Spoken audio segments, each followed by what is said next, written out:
My family mocked my trucking career for 15 years, then tried to trap me with a $6,000 restaurant bill. I said no, tossed $40, and walked out for good. I, a 36-year-old guy, have been on the road for nearly 15 years. I began as a corporate driver, earning money, sleeping in truck stops, and missing every holiday. Back then, I was earning around $38,000 per year while dealing with dispatchers who regarded us like disposable parts. The cab of my first assigned truck smelled like 3 decades of cigarettes and fast food. But I had a plan. I saved every cent. I lived like a monk in a $600 a month efficiency apartment with cinder block walls and a shower that barely suited my 6'2" frame, and finally purchased my own rig, a used Peterbilt 380-9 with 780,000 miles that I patched up myself. Then I purchased another. Now I operate a modest fleet of 8 vehicles, hire 12 drivers and 3 office workers, and make approximately $380,000 per year after expenses, fuel bills, maintenance, and payroll. Not too terrible for a dropout letdown. My trucking business did not start immediately. I drove for others for 5 years before saving the $45,000 down payment for my first used truck. I attended night classes in business management at the community college. My relatives didn't seem to notice. I investigated the most profitable routes, specialized in chilled items, which pay higher rates, and established a reputation for timely deliveries. Eventually, I negotiated contracts with regional distributors who were unwilling to deal with the hassles of fleet maintenance and driver administration. My best friend Cole saw it coming from the start. When everyone else was laughing at my truck driver phase, he was the only one who received it. "These people don't understand business," he would declare bluntly. "They think success only comes with a piece of paper on the wall." Cole has an auto repair shop across town and is as subtle as a sledgehammer. This is exactly why we've been so close since high school. We played offensive line together. He was the right guard. I was a right tackle. And we protected our quarterback as if our life depended on it. That mentality persisted after graduation. Atlas, a German Shepherd, was rescued 2 years ago, and I adopted him. Some jerk abandoned him when he went out of state. He's with me practically everywhere. Riding shotgun in the F-350, sleeping at the office, and so forth. Best decision I've ever made.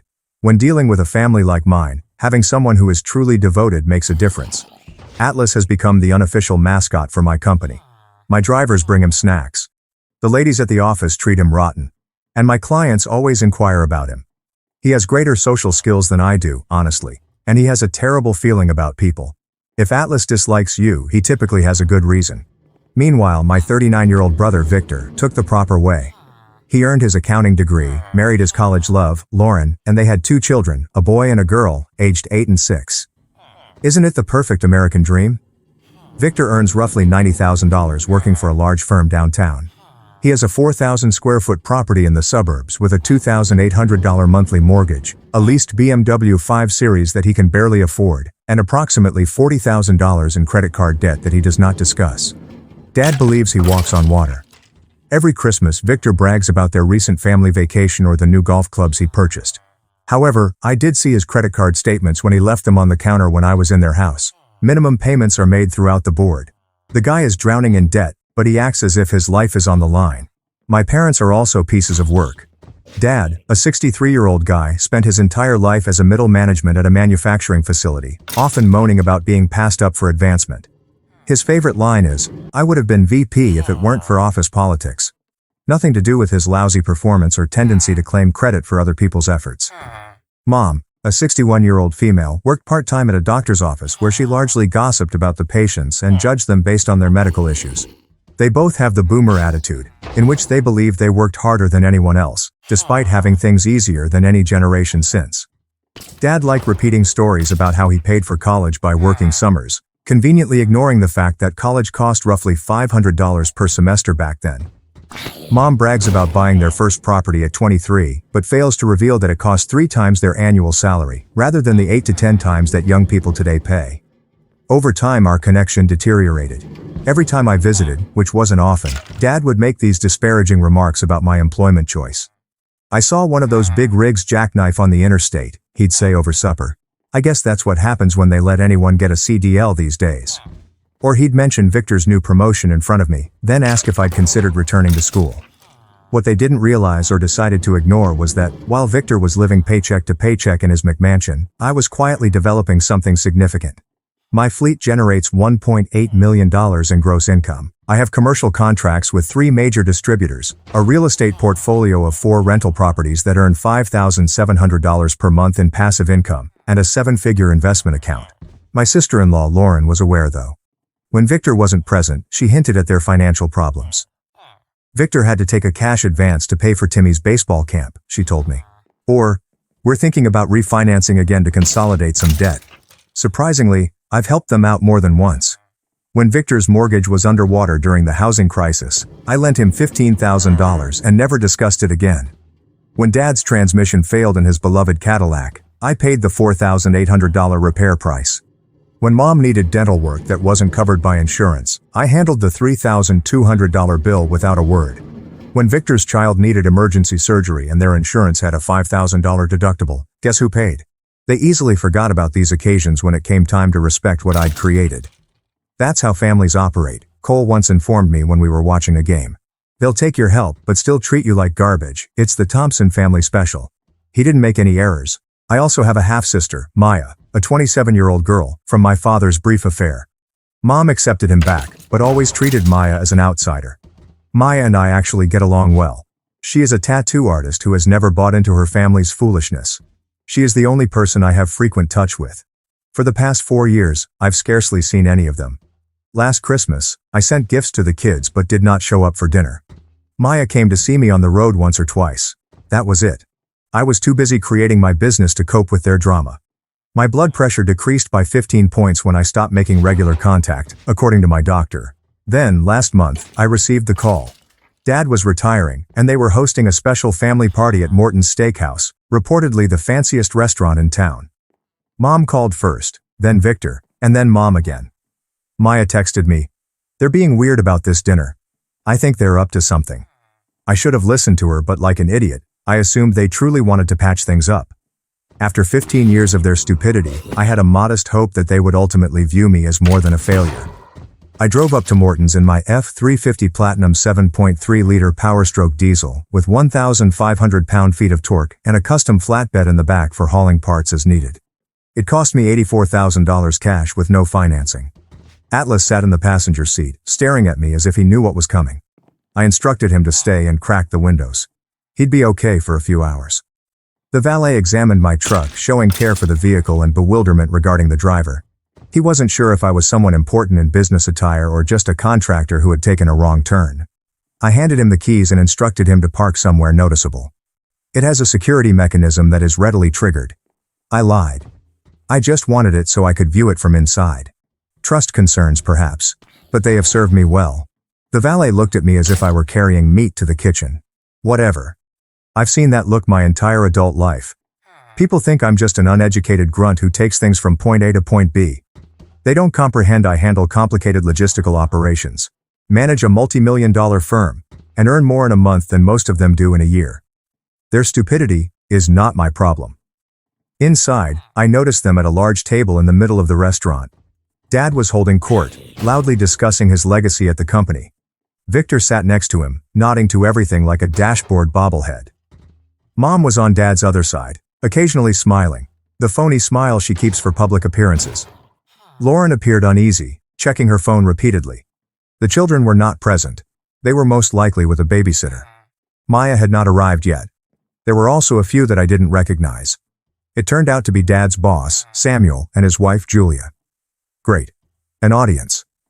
When Dad saw me, he did not stand up or do anything. Just nodded and said, "Well, the prodigal son returns. I thought you might be too busy with your trucks already." It began with contempt. I should have walked out right away. I started to sit in the empty chair next to Lauren, but Victor swiftly spoke up.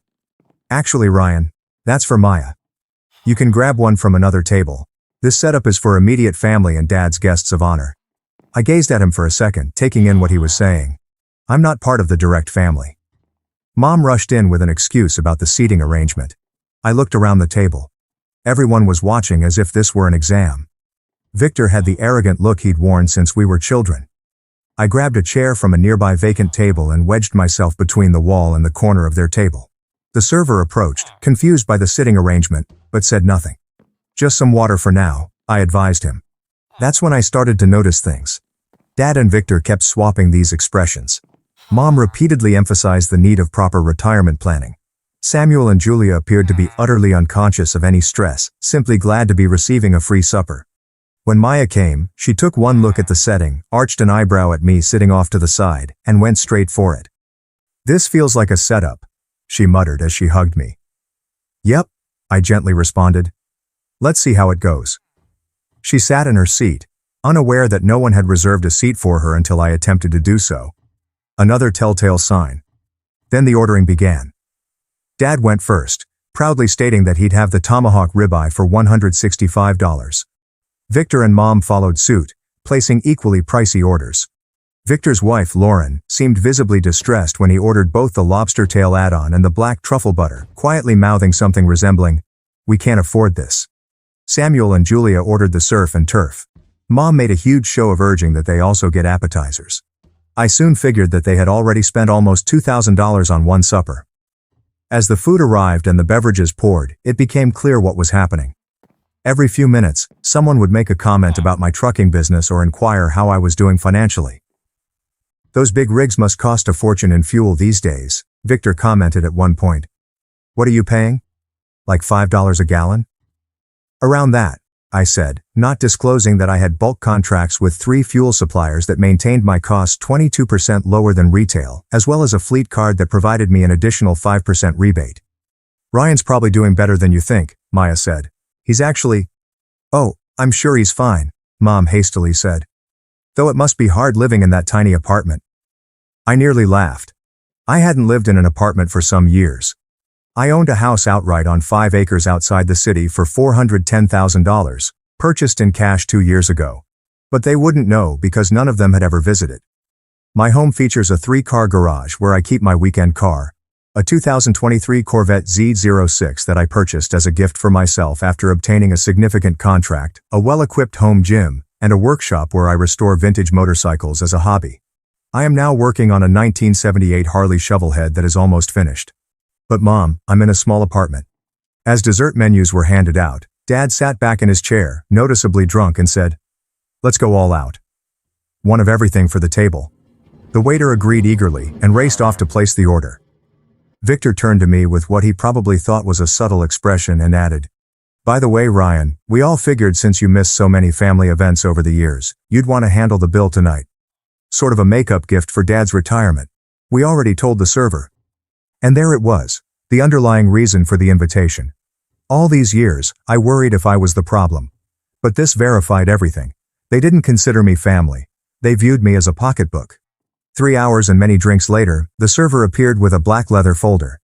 He placed it in front of me without hesitation, saying, "Whenever you're ready, sir," with a smile. The table became utterly silent. Even Samuel and Julia appeared to understand something was wrong. Dad was looking at me eagerly, one eyebrow lifted. Mom had that smile she gives when she pretends everything is okay. Victor actually smirked. I grabbed the folder and opened it casually. $5,850.76. Almost $6,000 for a supper. I could have purchased a set of Michelin X-Line Energy Z tires for my entire fleet for that much. To put things in perspective, $5,850 is what? One of my trucks does an excellent 3-day trip from Chicago to Dallas. That includes 60 hours of operation, 900 miles of wear and tear, fuel prices, driver compensation, insurance, and other expenses. They spent that much on a single supper. I closed the folder and laid it in front of me without saying anything. The silence stretched awkwardly. "Well?" Dad finally said. "Are you going to take care of that or what?" I looked around the table. "Did anyone here actually ask if I was willing to pay for dinner tonight?" Victor scoffed. "Come on, don't be difficult. We all know you've got the cash. Those trucks of yours must bring in something. So because I have money, which by the way, I earned by busting my ass for 15 years in a job you all look down on, I'm automatically responsible for a $6,000 dinner bill that I didn't agree to."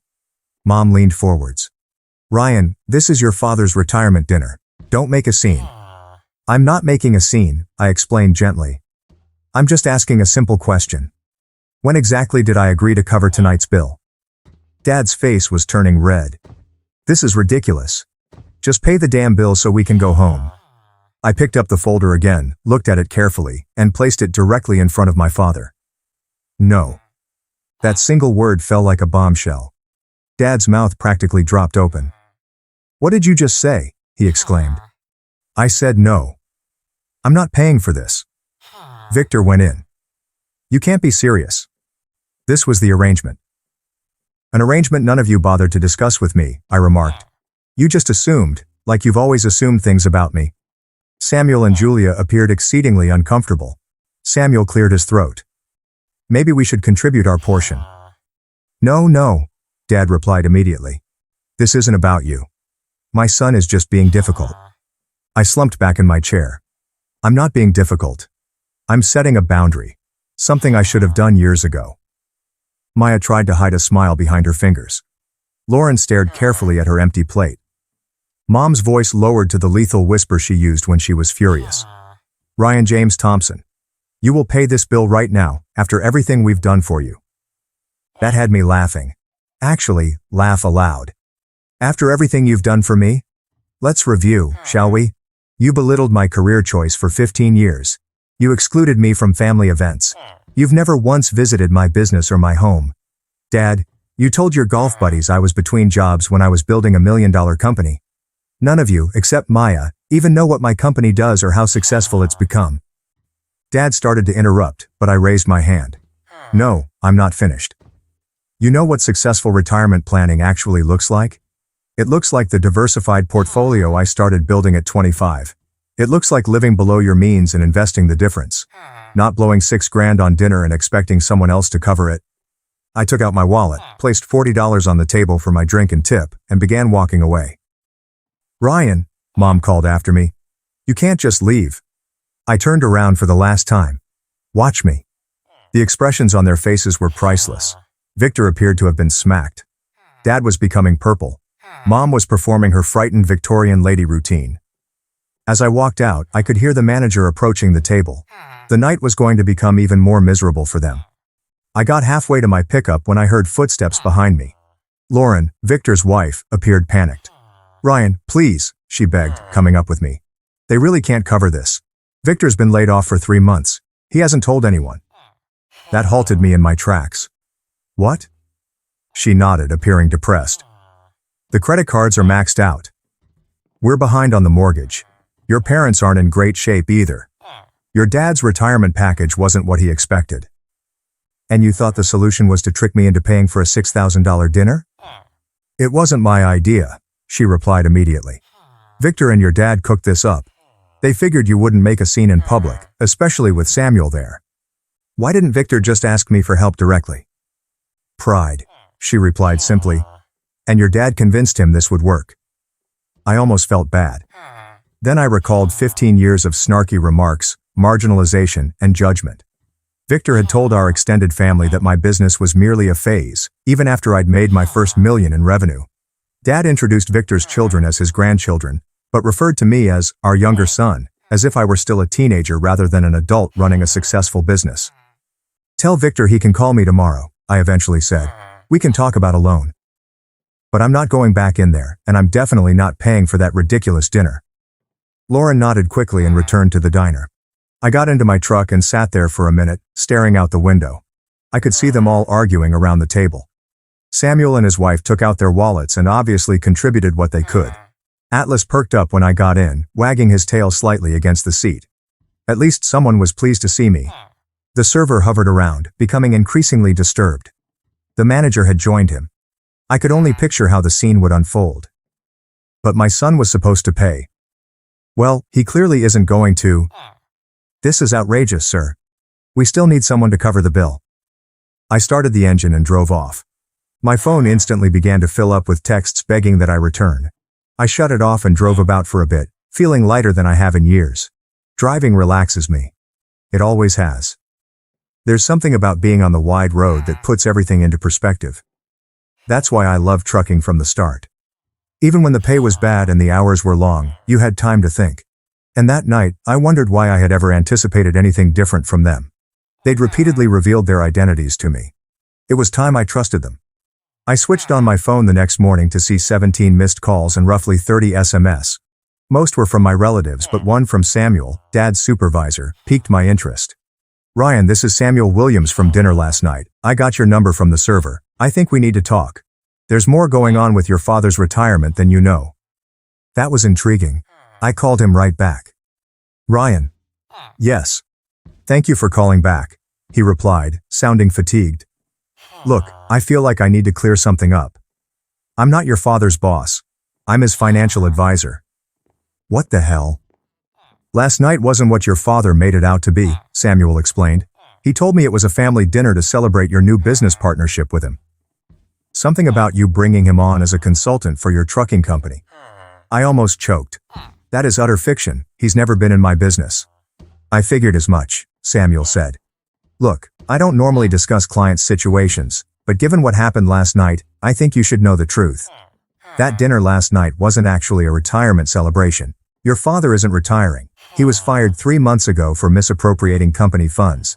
They gave him a choice: face criminal charges or quietly resign with no benefits." My mind was reeling. "And the dinner?" "Your father and brother set it up. They told us you were wealthy and wanted to treat everyone to celebrate a new business venture. We had no idea they expected you to pay until things got awkward. So they lied to get me there and then tried to charge me without notice." Classy. Samuel cleared his throat. "There's more. Your father has been making some questionable financial decisions for years. He's essentially broke. The house has a second mortgage, his 401k is depleted, and he's got significant credit card debt. He's been telling everyone he's fine, but he's not." After appreciating Samuel for his honesty, I hung up and called Maya right away. "Did you know Dad got fired?" I inquired when she picked up. "What?" "No, I thought he was retiring." She was taken aback. "That explains why he and Mom have been selling stuff on Facebook Marketplace, though." "What kind of stuff?" "Mom's jewelry, the riding lawn mower, Dad's golf clubs. I thought they were just downsizing." The more I dug, the worse things got. Victor had not only been laid off, he had been sacked for falsifying expense records. Dad has already burned through his 401k.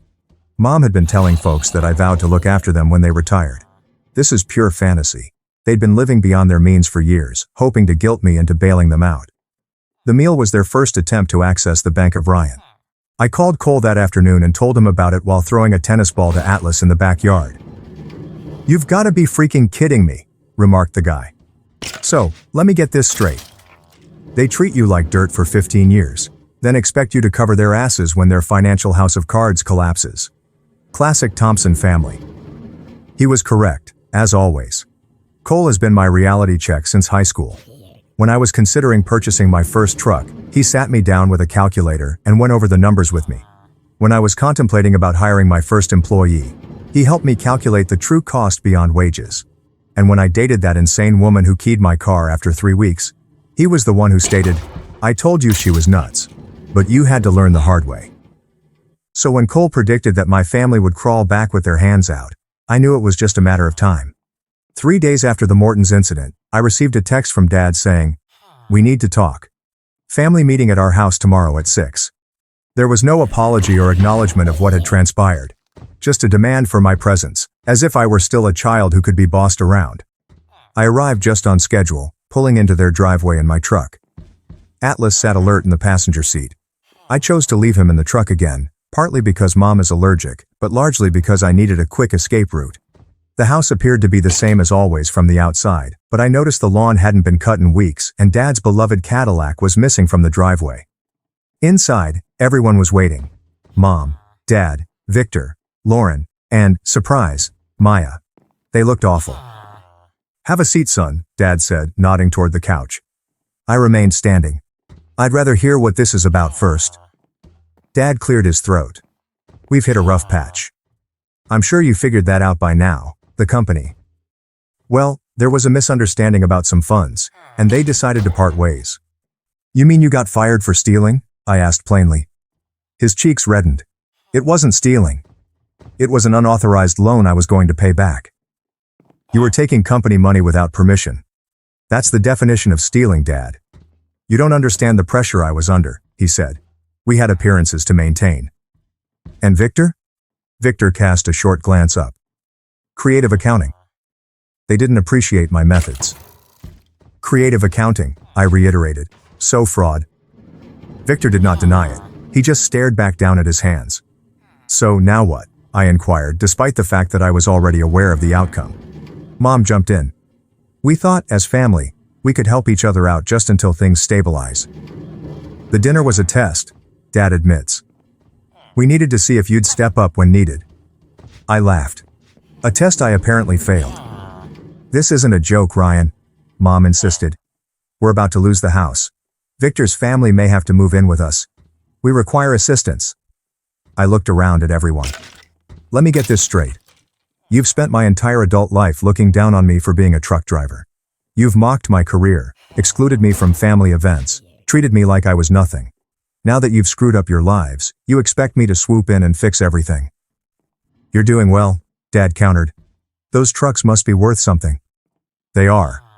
I've built a successful business despite all of you, not because of you. Maya spoke up. Ryan, they asked me to talk to you too. I told them they were crazy, but they wouldn't listen. I turned to face her. It's all right, Maya. This isn't your fault.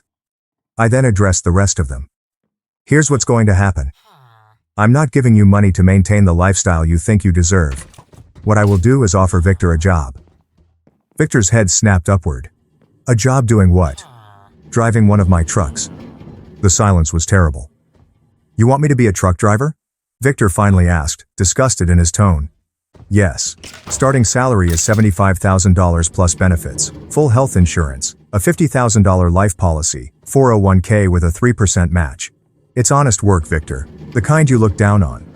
I could see him making the math in his head. Although $75,000 was less than his previous salary of $90,000, it was still better than unemployment. But he had to work for his younger brother, doing a job he had despised for years. Dad stood up, his face flushed. This is your idea of helping? Humiliating your brother? No, it's my idea of teaching him some humility. Something this family could use a lot more of. Mom was crying now. After everything we've done for you. That's the second time you've said that, I informed you. And I'm still waiting to hear what exactly you've done for me besides make me feel like dirt for most of my life. Nobody had an answer. I dug into my pocket and took out a folded piece of paper. By the way, I paid off your dinner bill at Morton's. Their expressions brightened up briefly, but I proceeded. I filed it as a loan with my company's attorney. I handed Dad the paper. Those are the repayment terms. $6,000 plus 8% interest, due in full within 24 months. You can make payments monthly or Victor can work it off at $250 per payment.